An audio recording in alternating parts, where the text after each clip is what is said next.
중국이 하고 싶은 건 타이완 통일이에요. 민진당이 또 집권을 했단 말이야. 맛을 보여주겠어. 군사적 압박, 전투기와 폭격기를 계속 보내기도 하고 군함이 다니는 것도 지금 계속 하고 있죠. 타이완 국민들이 결국은 우리가 싸워서 못 이기지 않겠어? 이제 이런 분위기를 조성하는 이런 목적들이 있죠. 당분간 험난한 길을 갈 걸로 그렇게 생각할 수 있겠습니다.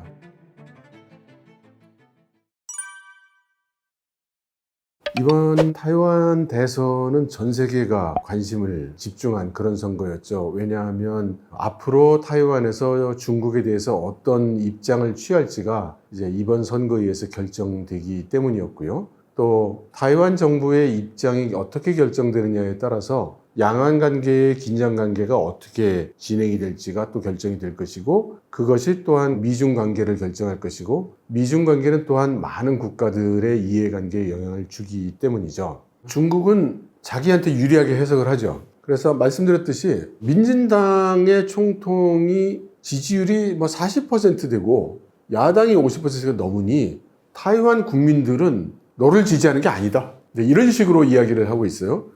그래서 대다수 타이완 국민은 타이완 독립을 원하지 않는다. 근데 국민의 민의와 다르게 총통이 나오는 걸 보면 역시 자본주의 세계의 정치지도는 좀 문제가 있는 것 같아.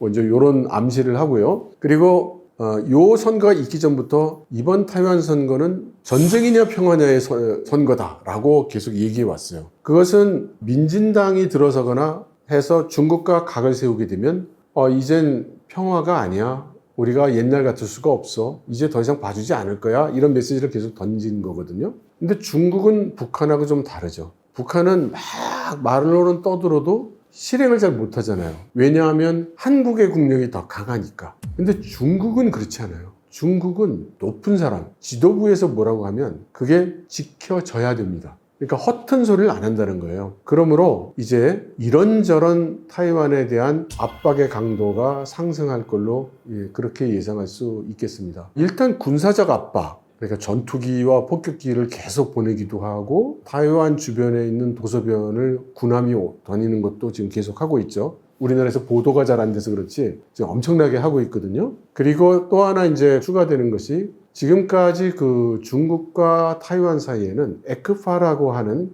일종의 FTA에 해당이 되는 협정을 맺고 있었어요. 그리고 이제 무관세로 무역을 하는데 현실적으로는 중국이 타이완 물건을 대량으로 사줬죠. 관광객도 대규모로 보내주고. 그렇게 해서 타이완이 중국에 경제적으로 종속되게 만들려 하는 것이 이제 중국의 입장이고, 그렇게 경제적으로 종속되게 만드는 목적은 바로 지금 같은 상황에서 그 경제적 협력을 감소시키거나 중단함으로써 타이완에 타격을 줘서 여론이 이러면 안 된다, 중국하고 잘 지내야 된다, 이렇게 될 수 있도록 하려는 것이죠. 그래서 얼마 전에 에크파가 기한이 다 됐는데 연장을 하지 않았습니다, 중국 측에서. 그리고 지금 타이완에서 수입해 오던 상품들을 하나씩 둘씩 이런저런 이유로 수입을 안 하거나 관세를 부과하고 있죠. 그래서 이제 아마 전면적으로 타이완 상품에 대한 관세는 아닐 거예요, 그 형식이. 왜냐하면 같은 나라라고 생각하니까. 아무튼 뭔가 부과되는 비용을 더 붙이거나 수입을 하지 않는 또는 줄이는 이런 조치가 계속 진행될 걸로 생각이 됩니다. 지금 계속하고 있는 것은 주로 항공기에 의한 타이완 공역 침범입니다. 이것이 이제 그 소모전의 형식을 갖거든요. 그러니까 두 가지가 있는데, 하나는 그렇게 계속 타이완 공역을 중국의 군용기가 돌아다니는 것이 일상화돼서 타이완 국민이나 국제사회가 그걸 당연시하게 되도록 의도하는 것이고요. 우리나라 같은 나라에는 성공을 했죠. 우리나라에는 타이완의 중국 군용기가 공역을 침범하는 사건이 일주일에 두세 번씩 발생을 하는데 우리나라는 보도도 거의 안 되잖아요. 그러니까 소위 일상화하겠다는 시도는 어느 정도는 성공을 하고 있는 겁니다. 그리고 또 하나는 중국의 군용기가 타이완 쪽으로 날아오면 타이완의 항공기도 맞서서 스크램블, 긴급 발전을 해서 그 대응을 해야 되잖아요. 근데 경제 규모가 다르고 계속 이렇게 오면 타이완 항공기도 계속 떠다녀야 되는데 이게 또 상당한 비용과 조종사의 피로를 유발하는 거죠. 그렇게 해서 피로감, 이런 식으로 중국이 계속 물량전을 늘려가면 우리가 견딜 수 있겠느냐라는 자포자기. 그래서 타이완 국민들이 아무래도 안 되겠어, 결국은 우리가 싸워서 못 이기지 않겠어? 이제 이런 분위기를 조성하는 이제 이런 목적들이 있죠. 중국 입장에서는 중국이 타이완을 공격할 경우에 현재로서는 미국과 일본의 개입이 기정사실화되어 있기 때문에 그것을 고려하는 거죠. 그럼 미국이 항공모함을 막 보내고 전투기를 띄워도 타이완을 공격해서 장악할 수 있느냐? 그게 현재로서는 아직 자신이 없는 거죠. 그래서 지금 결행 안 하고 있을 거고, 그것을 결행할 수 있는 수준으로 빨리 가야 되겠다고 지금 군대를 개혁을 계속하고 있고 또 무기도 계속 만들고 있는 거죠. 보통들 우리 미디어들이 친중의 국민당, 친미의 민진당 이렇게 표현을 하기도 하고, 이 정당들이 어느 쪽이 정권을 잡느냐에 따라 미중의 이해관계가 엇갈리기 때문에 대리전의 양상을 띠고 있다, 이제 이런 말도 하죠. 그런데 저는 이제 그런 시각을 반대하는 건 아니지만 조금 정확한 사실은 아닌 것 같습니다. 먼저 우리가 현재 타이완이라고 부르고 또 대만이라고도 부르는 그 나라의 정식 국호는 중화민국이죠. 그래서 청나라가 망했을 때 민주국가로서 만들어진 나라가 중화민국이고, 그래서 초대 나라를 건국하신 분이 손문 선생이죠. 그리고 손문 선생은 중국과 타이완 양쪽에서 국부로 숭앙을 받고 있습니다. 그러니 우리가 타이완이라고 부르지만 사실 국채가 중화민국이죠. 그래서 타이완이 독립한다는 것은 어떤 의미가 되느냐면, 중국으로부터 독립한다는 뜻으로 우리가 대부분 받아들이지만 사실 엄격하게 얘기한다면 중화민국으로부터 독립한다는 뜻이 되는 것이 맞을 것 같습니다. 그러니까 우리는 원래 중화민국이 계승한 청나라, 청나라가 계승한 명나라, 명나라가 계승한 원나라가 됐든 뭐가 됐든 그 대륙의 역사와는 상관없다. 우리는 당신들하고 남남이에요 라는 입장을 취하는 것이 이제 타이완 독립이라고 부르고 있는 그러한 생각입니다. 그리고 국민당을 보고 친중이라고들 얘기를 하는데, 국민당은 소위 국공내전을 수십 년 동안 중국 공산당과 싸우고 전쟁을 벌여왔던 그런 정권이죠. 물론 그 대륙에서 그 전쟁에서 패배했기 때문에 타이완으로 내려왔지만, 이런 정당을 친중국 공산당이라고 부르는 것도 좀 어폐가 있겠죠. 그래서 이것은 정확히 얘기하면 타이완 국민들에게 우리의 정체성이 중국인인가 아니면 중국인이 아닌 타이완인인가, 이러한 시각에서 구분되어야 된다고 봅니다. 중국이나 타이완의 국민당 또 외성인들 입장에서는 중국과 타이완은 지금 분단 국가인 것이고, 중국 공산당의 유명한 연안대장정이라는 게 있죠. 그래서 장개석 군에게 몰리고 계속 후퇴를 하고 도망을 가서 나중에 연안에 딱 도착해서 가까스로 몸을 눕힐 곳을 찾고 거기서부터 다시 출발해서 중국을 다 점령을 했죠. 그 연안에 도착했을 때 중국 공산당군이 한 2천여 명 됐다고 하거든요. 그 2천여 명이 이 중국을 다 손에 얻은 겁니다. 타이완에는 2,200만이 있는데 중국 공산당 입장에서 볼 때는 그건 큰 후환이 될 수 있는 불씨이고, 또 중국이 태평양으로 진출하고 강대국으로서 성장하는 길을 막고 있는, 미국을 대신해서 막고 있는 그런 장벽이기도 하고 그런 것이죠. 그러니까 경제적으로나 군사적으로나 외교적으로나 꼭 손에 넣고 싶은 곳이죠.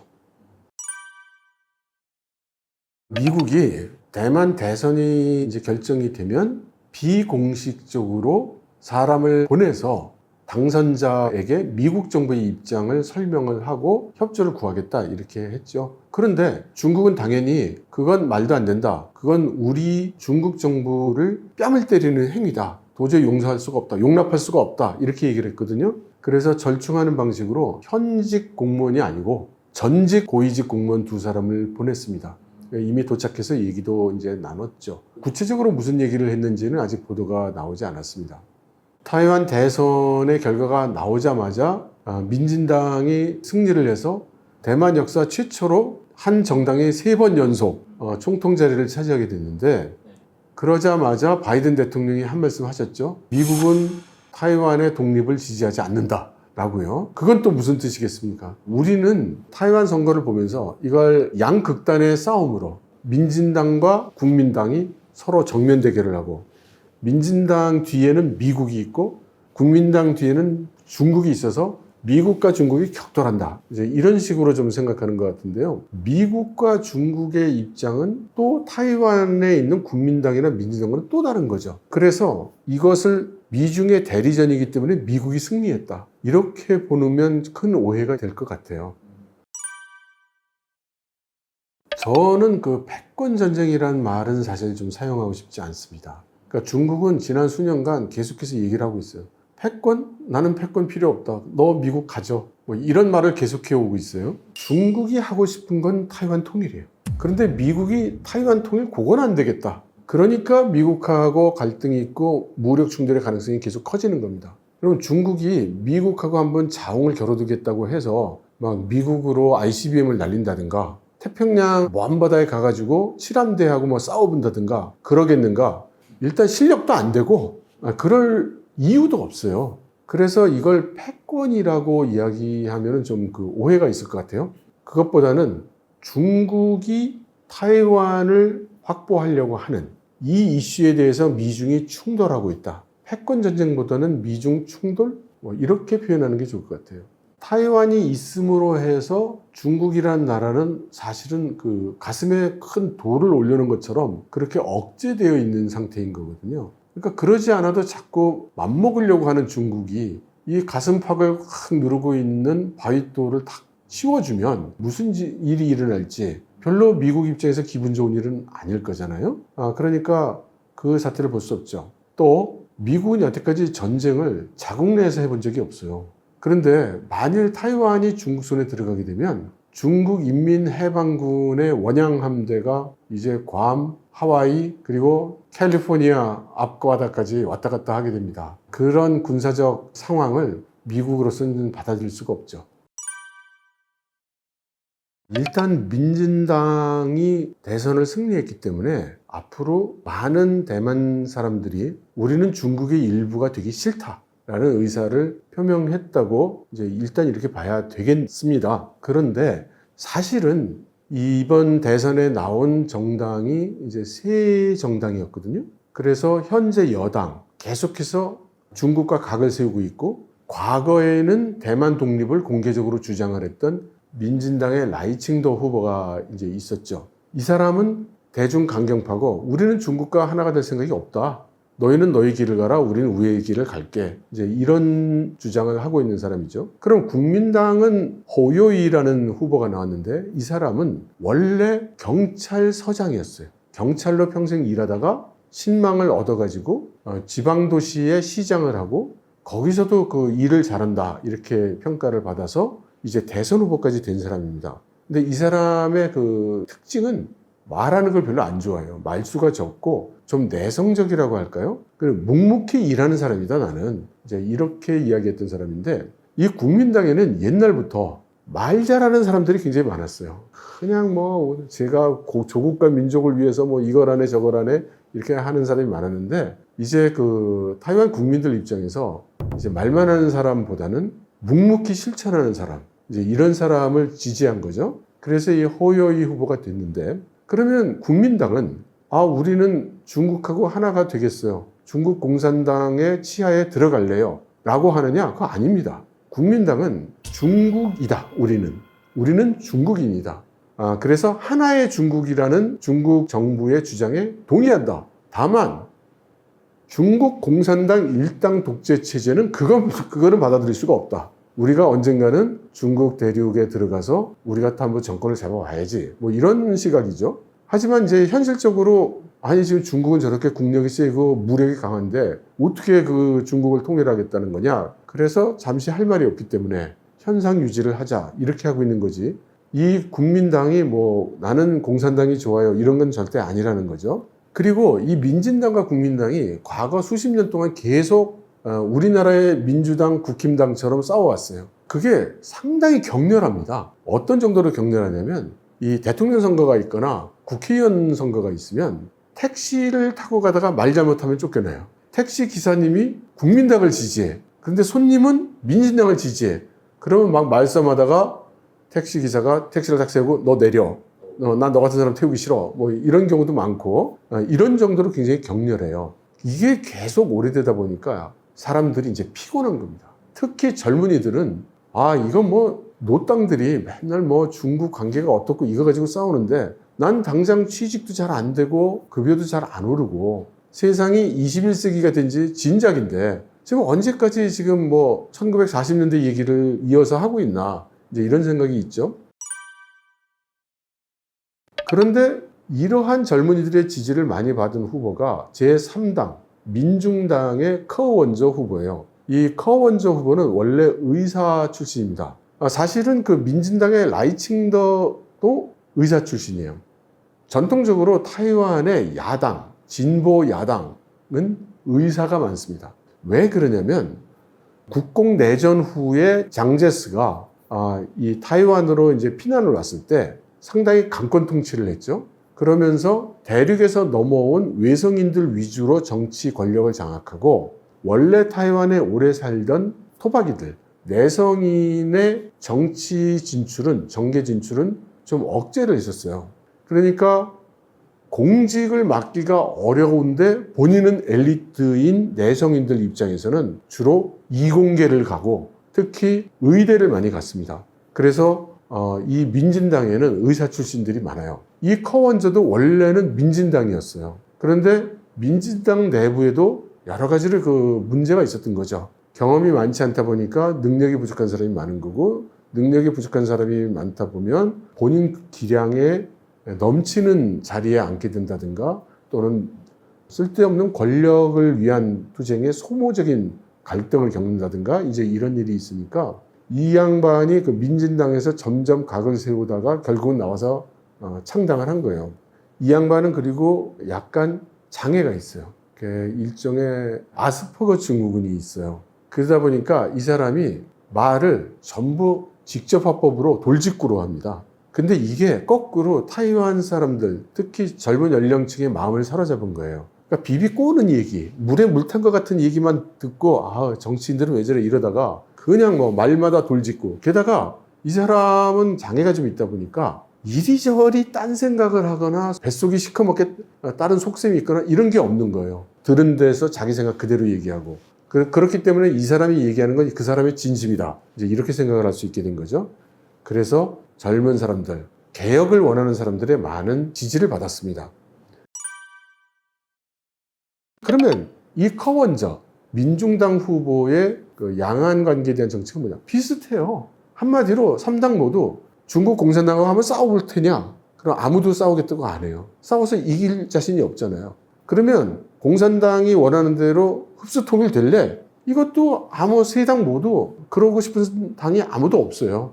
그러니까 우리가 그 미디어에서 떠들 때는 민진당은 대만 독립, 국민당은 친중 뭐 이렇게 얘기하지만 정확히 얘기하면 세 당 모두 중국 공산당에 흡수 통일될 생각이 없고 세 당 모두 중국 공산당하고 막 무력으로 싸워보겠다 이런 생각도 없고 어찌 좀 잘 넘어가 보자라는 데 있는 건 다 똑같아요. 근데 50보 100보씩으로 차이가 있는 거죠. 그러나 그 차이가 그 스펙트럼은 다른 거죠.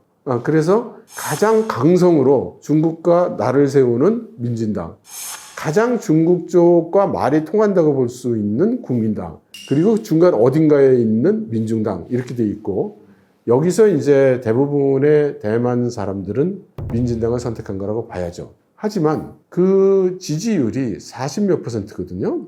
그리고 민중당과 국민당의 지지율, 대선 후보 지지율을 합치면은 거의 뭐 60% 가까이 돼요. 그러니까 대선에는 실패했으나 과연 대만 국민들이 그럼 민진당을 정말 지지하느냐? 이것도 사실은 확신을 가지고 이야기하기는 조금 어렵죠. 그 증거로 이번 그 대선과 동시에 입법위원 선거가 같이 치러졌어요. 그러니까 국회의원 선거를 같이 한 거죠. 여기에서도 민진당이 과반 확보하는데 실패했습니다. 근데 원래 과반을 차지하고 있었거든요, 민진당이. 근데 이번에 과반을 잃은 거예요. 그러니까 오히려 의석수가 줄었죠. 근데 절묘하게 제2야당인 국민당이 51석인가 2석인가를 해서 제2야당이 됐는데 민진당과 의석 차이가 하나예요.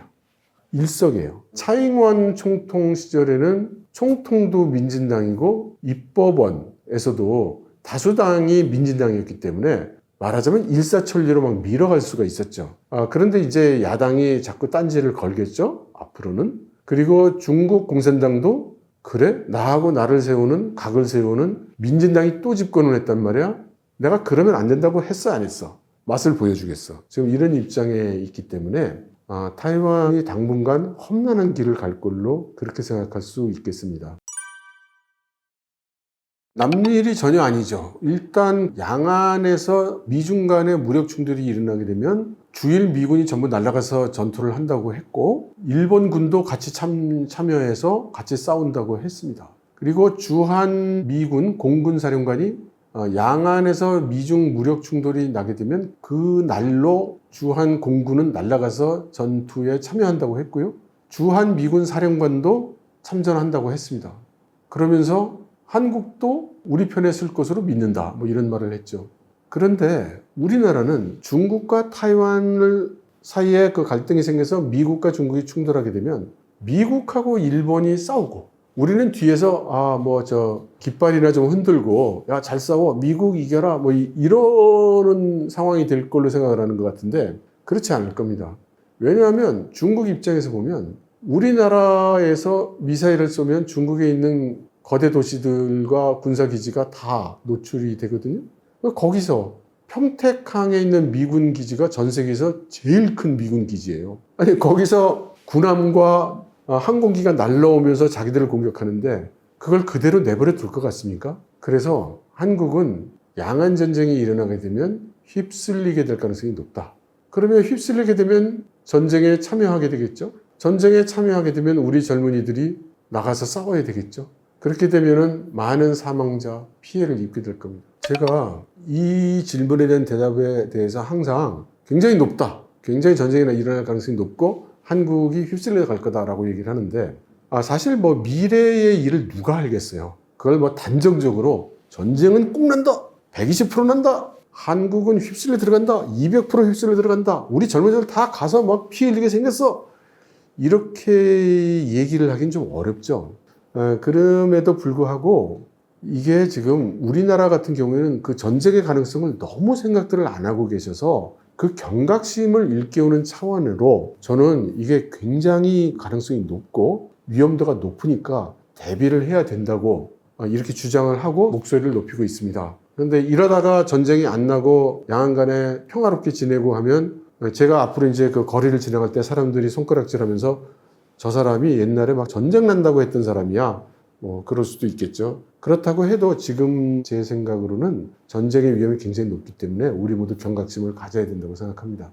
일단은 그 전쟁 가능성에 대한 계획을 만들어 놓고 있는 게 중요해요. 그러니까 지금 일본 같은 경우에는 타이완 쪽에서부터 오키나와, 그러니까 규슈 남부까지 산지에 있는 섬들에 지금 방공호도 만들고 있고 중거리 미사일도 갖다 놓고 있고 그다음 거기서 비상철수 계획도 지금 만들고 있거든요. 전쟁 나면 오키나와에 있는 섬의 주민들이 막 본토로 피난 가고 싶을 거잖아요. 그럼 갑자기 수십만이 이동을 하려고 하면 되겠어요? 그러니까 그 비상 계획을 만들고 비상 상황에 대한 관리, 컨트롤, 통제 이런 것들을 할 계획을 수립을 지금 하고 있습니다. 그러니까 우리나라의 경우에도 만일에 안 그래야 되겠지만 중국에서 미사일이 날라와서 우리 땅에 떨어진다든가 하는 상황이 생기게 되면 엄청난 혼란이 생길 거예요. 그게 우리가 꼭 나가서 총 들고 나가서 싸우지 않는다 하더라도 우리 땅에 포탄이 떨어지거나 적의 항공기가 왔다 갔다 하는 상황이 생기게 되면 준비가 안 돼 있는 상태에서는 패닉 현상이 일어날 것이고 그러면 사회 경제적으로 큰 혼란이 일어나겠죠. 그래서 그런 비상 계획을 우리가 수립해야 된다고 생각합니다. 가능성이 설령 낮더라도 대비는 해야 되지 않을까요? IT 산업과 반도체를 전체적으로 함께 볼 생각입니다. 왜냐하면 반도체는 IT 산업을 이루는 근간이고 핵심이 되기 때문에 최근 서울에서는 물 들어왔을 때 노져야죠. 대형 평수 아파트 하나, 소형 하나, 한가 하나 바꿔도 돈이 남아.